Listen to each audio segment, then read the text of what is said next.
contract and the captaincy under your belt. Must be a pretty good week. Yeah, it's been nice. Obviously the contract stuff and the captaincy is a massive, feather in the cap, and just excited about the future of this football club and what we can achieve. So it was a bit of a no-brainer in both regards, and looking forward to the season.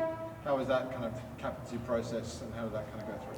No, we all voted, and then obviously Fags asked myself and Hughie and Harris if we were still willing to be in the leadership group and that kind of thing, and then sort of put our hand up for the captaincy, and then the powers to be made the decision at the end of the day, and we were all happy to share the load and move forward.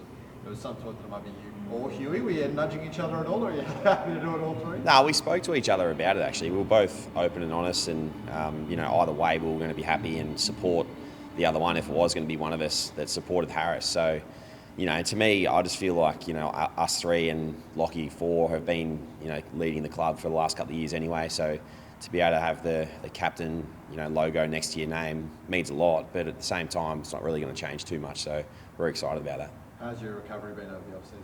Yeah, pretty good. I played my first full game out here last week, so it was nice to get the K's in the legs, but body feels really good. Looking forward to tomorrow night, and then the season next week, which is crazy that it's come around so quick, but it's going to be exciting. Hopefully we can go well. So it's shoulder surgery, and then how much did that impact your pre-season? Yeah, shoulder was longer than the ankle, so I had an ankle surgery as well, syndesmosis. Shoulder was about 16 weeks, syndesmosis was about 6 to 8, so I was back running pretty quickly, and then just waiting for the contact side of things with the shoulder. So it was good to be able to get back out there, running with the boys early on, but the contact side of things waited till the new year. You'll be out there Thursday and hopefully opening round? Yeah, I'll be out there Thursday, yep, and opening round as well, so unless I don't get picked, so we'll see how we go. But I think it's going to be exciting for us. Obviously, another opportunity tomorrow to play against the Suns, our mates from down the road, and that's going to be an exciting prospect because they're going to be really good this year as well, so challenging ourselves against the best. How does this kind of pre-season compare to your last couple, feeling around the group?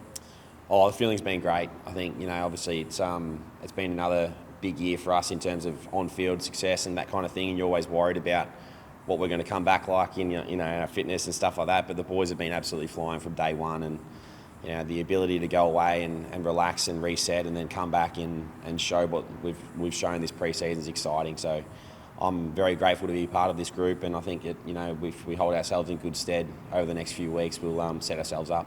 Everyone wants to talk three-peat, and it's all around. How do you kind of manage that and those expectations, especially as a leader?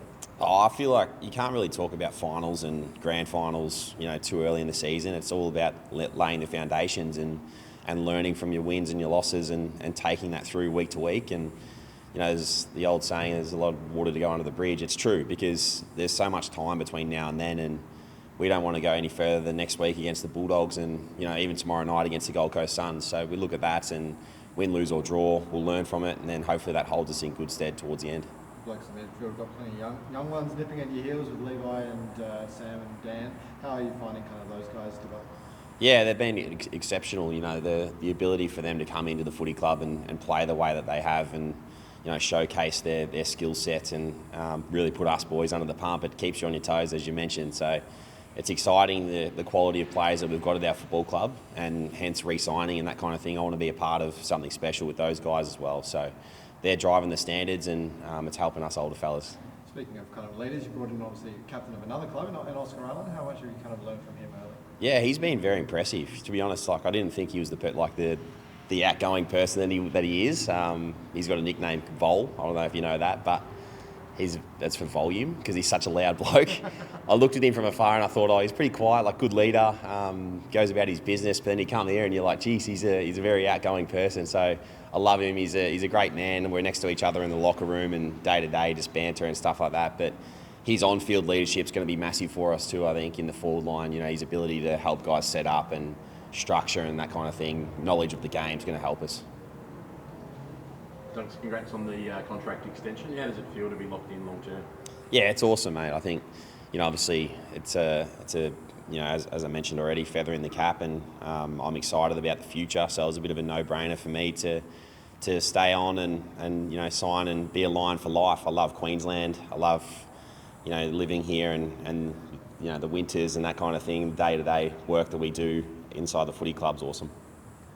you're sort of in that middle part where you're connected well with the young guys and also the older guys. It's pretty important to try and keep everyone together.